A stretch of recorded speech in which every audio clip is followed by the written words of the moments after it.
what the believe fuck? it. It's bullshit. Fucking trash, dude. What the fuck? So like usually when I make these reviews I try to think of like jokes or some lines I want to say for sure, and you know, dumb shit like that. I have my reading notes and my video notes that I work on while I'm reading, you know, real professional shit for a dude with like 40 subscribers. But what I'm getting at is that I had a very different video planned before chapter 142. Like I had a whole ASMR gag planned and everything. I even wrote it, but it doesn't really feel as fun since I'm recording this right after I finish the arc. Anyway, so on to the review. Gotcha, bitch. I'm so sorry to anyone watching without headphones. I'm so sorry. Oh fuck. Okay, but seriously.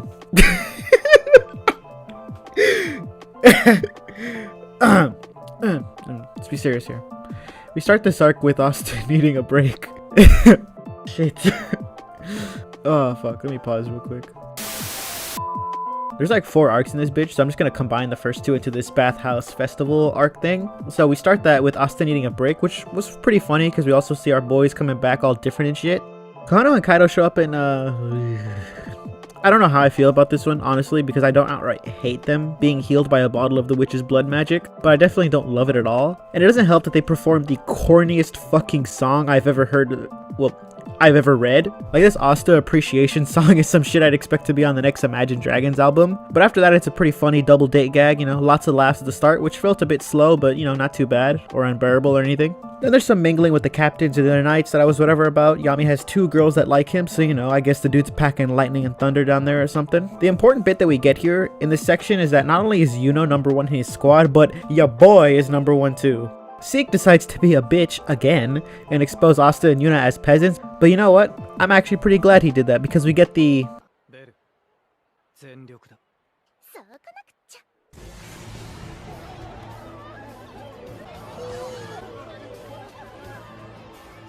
scene in the Asta versus Yuno clash had me fucking creaming. It was just so fucking cool to see it finally. Any hint we get at Asta versus Yuno just gets me so pumped up and excited because I know we're gonna see it one day and I'm hoping I'm caught up by the time we do. And it was super funny when Asta and Yuno were just shitting on this man to his face on stage in front of the kingdom, and the dude couldn't even say shit about it because Julius wanted them alive. Like, he was just out here catching strays. And before I forget, like last time, let me just Batty! The Springs arc was pretty good as a reprieve from so much intensity lately. We need to do this mana skin thing to get to the top of this volcano, and Asta learns how to go into demon form at will, which is fucking sick. And then him being tested about how much he actually knows about his own abilities was a good way to give him this power up. Well, not really power up, but give him this mastery over the power up. And it was a really great moment when he almost started to envy magic again because this adds some layers to his character. The last arc showed us that Asta has dementia to him and can have moments of doubt in himself, and this moment just showed that off again really well. It isn't really just that Asta is strong-headed and unbending in his resolve that makes him a great character. It's that he does this not to only fight back his insecurities and envies, but to prove that he isn't just another peasant loser. And I feel like a lot of people don't really give Asta the credit he deserves for how good of a character he's written as. Mereo Leona was a great character, and it was fucking wild that she punched Asta out of his demon form. It kind of reminded me like Knuckles punching Sonic out of Super State. I know Tabata will never watch my videos, and we probably don't even speak the same language, but I want to talk to him one-on-one, like, you know, man-to-man just for a sec. Bro, you're a fucking fiend for this entire fucking bath scene, like this entire double page spread. Never change, Tabata. Never change. This bath mini arc was good and I really liked it, not just because of the bath, it was, you know, other stuff too. And I genuinely kind of wonder if Asta is going to end up with that sister or some shit, to be honest, because like we rarely see her and he hasn't really joined the Church of Noel yet, and I'm waiting for him to finally do that. Chicken strips! We start with Zora one-tapping this clown and taking on his persona. We don't learn his name until later, but I'm just gonna call him Zora from Jump to make it easier on myself and you because I talk weird. The fighters start coming in, and in classic One Piece style, we get fodder talking about the contestants and shit. And one of my absolute favorites is when they're talking about Mimosa and her royalty and her magic, but at the very end they throw in, and she's fucking stacked. Like, I was fucking wheezing while I was reading that.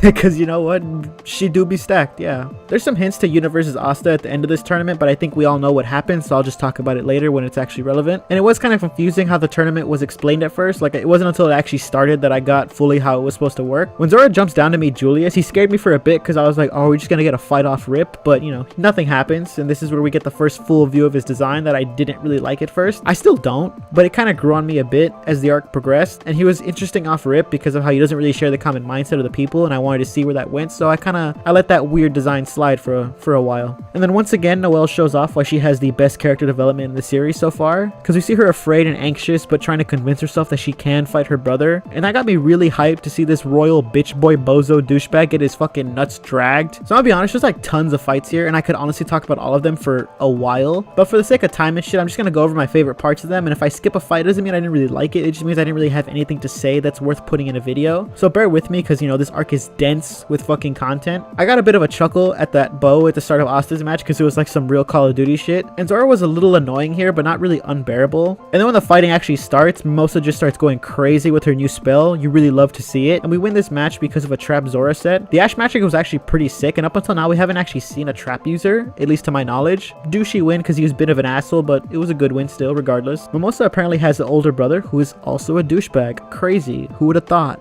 It was kind of cute though that she wanted to defend Asta. I love her more with every page she's in. I don't think she'll ever top Noelle though. I think that's impossible. Magna and Kirsch are teamed up, and honestly Kirsch's flower petal magic is pretty cool, kind of broken but still cool, and it was nice seeing Magna just go crazy too. Finral, my boy, has had some really good character progression too from when we meet him up until now. Like I really just love seeing his character grow. His pussy ass brother Langris basically wins his match alone, which was pretty cool, but he's still trash. You know, we all collectively hate Langris. That's what we do on this channel. I will accept nothing less. For some reason this channel, because I was reading this channel because I was reading this channel. For some reason I thought we'd be free of Charmy for a bit longer because I was really enjoying it, but Tabata seems to love fucking with me, so she's here. Yay. Luck just starts going absolutely apeshit in his match, and Klaus wasn't a slouch either during that fight. The power progression of our main Black Bull trio is just crazy to see. Like, we've really come this far from chapter 11 up until now. There's this really sad flashback of Noelle's childhood, and god fuck, Solid is a genuine asshole, and I swear he has no bitches. Yuno believes in Noelle to deal with the crystal because she's been fighting with Asta, and I thought that was a really cool aspect of the relationship. Like, they surprise me every time I read how they interact with each other and the people they know. We're also introduced to this Golden Dawn Hood who is wild with how much he loves the captain. It way passes the borderline of being weird, and he hates Yuno because 1, the captain favors him, and 2, because Yuno wants to be the captain. This dude isn't really too important because Yuno one-taps this clown by casting a spell inside his spell, and I only mention it because of that aspect. This mushroom dude was also pretty funny, and I hope we see him a little more later. I want to say though, I genuinely felt like God had blessed me while I was reading this because he gifted me with what I had been waiting for since we met Noelle and learned her backstory. This motherfucker got his ass beat. One tap. God, I'm gonna get this entire fucking panel just tattooed on me. I swear to God, it's that fucking good. Like, we finally get it. I was so happy. Asta's team ends up going against Kirsch's team, and he tries that fucking broken ass flower petal spell. And you know what's crazy? You know what really works well against a broken ass spell? A fucking anti-magic black hurricane. Like, fuck, bro, that shit was crazy. Like Creepo still tries to fight, but he gets baited by some low-level magic traps anyway. Like, it's just so funny. Like, he didn't even bother to check for low-level shit. Like, I can't really tell how they actually beat him with that slap with the sword, but fuck, he got bodied anyway, so I don't think it even matters. Magna's new fireball spell is pretty awesome, and it's sick as fuck how he and Luck have a similar rivalry to Yuna and Asta, but the fight ends with Team Asta winning because of Mimosa's clutch. And I really love this fight specifically because there's just so many twists and turns during it. It was really great to read, but all of that is going to take a pretty big backseat because we get Langris versus fucking Finral. This is the fight. This is the fucking fight. You love to see it. You really do. Finral was fucking bitching this dude at the start, and their clash went harder than a fucking dick, dude, I swear. Like, I was so fucking tilted when Finral lost. Like, I knew he wasn't gonna win, but still, like, you really want him to. You really want him to fucking beat the shit out of fucking Langris. But what happens instead is this fucking bitch ass dirty dried out perm bum bitch tries to kill him for whatever. I mean, we know why, but still it's fucking dumb. Like, not dumb, but just it's fucking annoying. It's infuriating. That's what I mean. Shit. Like, I wish I was recording my reaction to when the trio stopped him. Like, at 4 a.m. I was just breathing heavy, shaking my legs on my bed, and just murmuring to myself. Like, swear to God, someone probably thought I was jerking off in my room or some shit. And it sucks too because Leopold, who's also here, I forgot to mention him because, you know, he doesn't really do too much. But he's here and he was really going crazy to try to win. But Langris basically won the match when he beat Finral. And the next match starts pretty much immediately with Asta's party fighting Langris. And honestly, I wasn't actually hyped for this fight at all. I was fucking feverish waiting to see this dude get fucking mopped. We get some implications of Langris being a traitor or somehow related to the eyeball chest hair terrorist. It isn't fully expanded on in this arc, unfortunately, so I just wanted to make sure I mention it because his manner reminds him of Veto, and he starts going berserk and shit, so I just wanted this groundwork here so no one says I didn't mention it. Asta being healed while trying to hit the spatial attacks was insane. Like, the magic system really is getting pushed to its limits in their most recent arcs. And this also was an excellent clash of ideologies on the classism and magic. Plus the black meteor at the end was pretty iconic. Like, I love that panel. I'm looking at it right now as I'm talking. Let's take a step back though. At this point in the video, I'd like us all to just gather around for a minute as a community on this channel. I don't really care where you are or how many people are around you. Let's just all huddle up and let out one nice, loud, fuck Langris! It really sucked Yuno had to go in alone after the finals and we don't get to see Asta versus Yuno. I guess it's too early for it or whatever, or anyway, you know, I'm not mad about it, whatever, I don't care. You're mad, bitch. Tabata tries to put a band-aid on this pain he just gave me by showing off Yuno's new fucking form, and it looks like almost the exact opposite of Asta's, which I like. And you know what? I'll accept that. Apology accepted. Because it's really fucking cool. I really do feel bad for Asta though, bro. Like, he sees this cool clash between Rill and Yuno, and it just sucked. You really feel for how shitty he feels watching that and not being able to take part in that. And the tournament basically ends after this because Rill breaks his own crystal and Yuno's team wins. That's why he's the GOAT! The GOAT! Later on after the tournament, we learn that Asta, Noelle, Luck, and Zora, who's revealed to be a Black Bull, have passed. I'm happy Mergo is the leader because I want to see more of her for the rest of the manga. Swear to God though, she dies, I'm dropping this fucking story. I'll extend that to my top baddies as well. I'm watching you, Tabata. Don't fucking play with me. The new robes are kinda lame, a little too boxy for me. And what's even more lame though is that Noelle's shitty sister is here too. I'm not gonna lie, I forgot if I actually hate her as much as Solid, but just in case, fuck her. Yuno has some pretty good dialogue where he kind of peps up Asta to keep fighting because Asta was pretty depressed that he missed the fight with Yuno. And I like that. I like that Yuno is really just trying to make sure this dude is back in full fighting form. We pull up on the Midnight Moonlight's floating castle base, which is pretty fucking sick. And we just push the bitch on site. Like, it literally was on site. I've seen one of you mention the Berserk inspiration in the comments. I'll try to put a screen cap if I can find your comment. Not that I have that many, I'm just lazy. But this slave torture scene legitimately gave me Berserk vibes. As I was reading it on my tablet, I was kind of pulling away because I was scared he was about to fuck her. Like, if you read Berserk, you know the anxiety I'm talking about. Mergo and Noelle's shitty sister are mad about Fungolian and want revenge, and I like that a lot. It added a lot more weight to this. Not that there wasn't a fuck ton of weight before it. And it's pretty funny because I didn't even notice that there were two Astas in this panel until it was pointed out. Like, I went back and I'm like, oh shit, there are two Astas. And our lioness basically just burns both to figure out which is which and then punches the living shit out of the copy. Like, bro's jaw ain't gonna work the same after that one, I guarantee you. And she really is just straight up the most insane character we've seen in this story, combat wise. Like, she blocks, deflects, counters, or just straight up breaks every single spell he uses on her, just saying next, next, next. Like, it's fucking crazy. He's supposed to be a top tier member and she's making him look like a melted ice cream. It's wild. Raja's backstory was pretty interesting and it confirms that Lich has been dead for a bit, but we get that confirmation a little later, so we'll leave that to that. That sad backstory does start to get to him, I guess, because he thinks it's a good idea to copy Asta's anti-magic. Mergo doesn't even fall for it, she just fucking breaks it in half. I won't lie, at first I was scared and then I realized, well, no shit, you can't copy anti-magic. And it turns out she's surpassed Manaskin and is using... completely and is using Mana Zone, which Yuno also used to cast a spell within a spell earlier. I told you it would come back. This new ability, I don't know if that's what you call it, but that's what I'm gonna call it, isn't really broken, but it's just like, it's just mind-boggling how the fuck you can even do this or even learn how to do this. Like, it's wild shit. I kind of want Asta to learn it, but you know damn well he can't.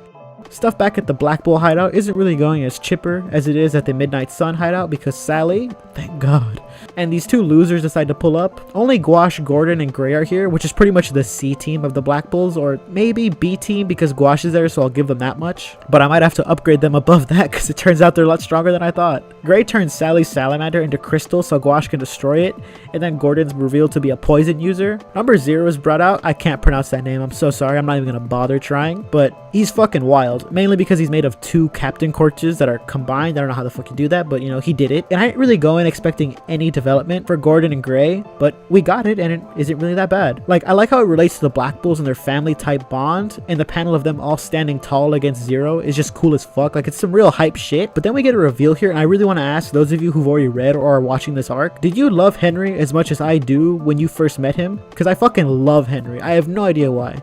Everything about him is just cool as shit.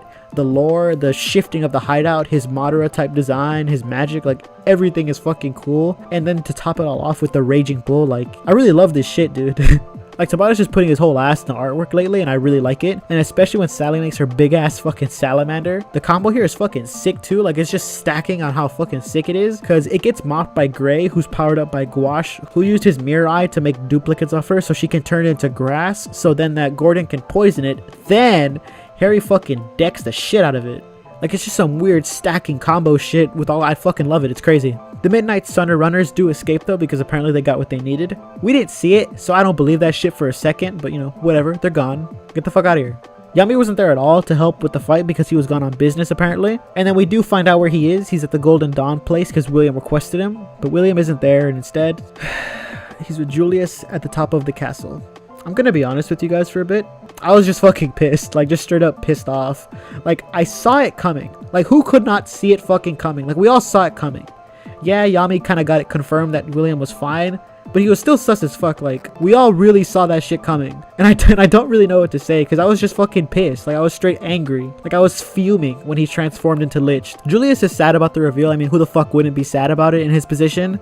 And Julius versus Lich is a crazy ass fight. Like, I loved how fucking crazy this fight is. It's probably one of my top 5 fights in the manga so far. Like, the way it's drawn and how Julius erases a wound and just keeps getting stronger and stronger and keeping Lich on his toes. It did kind of make me wonder though how Yami, Asta, and Gouache were able to beat the shit out of Lich. Like, maybe he wasn't trying to kill them or he wasn't fighting at his max, but it's just a weird jump to see him go from getting his ass beat by Yami, Asta, and Gouache and then going toe to toe with the Wizard King. During this fight, Lich realizes that Julius is more than just the Wizard King, and he uses his broken ass fucking spell like a bitch. Like, what is this shit, dude? Like, this is actual bullshit. Like, this is actual trash. Like, straight up, this is trash. Fuck you. I actually didn't really write any notes after the spell goes off and Julius dies. Not for any real reason, I guess. I just got really caught up in reading. I tried to record an ending bit after I finished it so I can get like my raw words out and shit. But it's just a lot of nothing and rambling, and I just scrapped it because it's trash. But it really is just hard to explain how I feel after this, because obviously we're not connected to Julius the way we are with Asta or Yami or Yuno. But there's something about Julius's dream for the kingdom that makes this suck a lot, because you really feel the impact of this instantly. Like, I didn't even really notice all the progress we were making by trying to get rid of the classism until Julius pointed it out. And now it just feels like everything we've done is just thrown out the fucking window, because like, they have the crystals, you know, like they fucking won. Like, straight up, they fucking won. The arc caps off with Asta stopping another suicide bomb, and we head pretty much straight into the elf reincarnation arc. This quadruple arc was like a major roller coaster, because we go from fun and laughs and titties at the bath and the festival, and then we go straight into intensity, action, and fucking death at the tournament and raid. Real big emotional ups and downs as you read through this arc for the first time. I know last time I said it was hard to say if the forest was better than the temple arc, but I can say definitively that this is better than all of them. Like, I loved it, but I also fucking hated it and never want to read this dog shit again. Like, that's where I am right now with it. But that's all I have to say for now, though. New Black Clover video next Wednesday, where we start the elf reincarnation arc. See ya. Mereo Leona. Fuck, I can do it. I speak Spanish. Why can't I fucking pronounce this? God. Mereo Leona was fuck.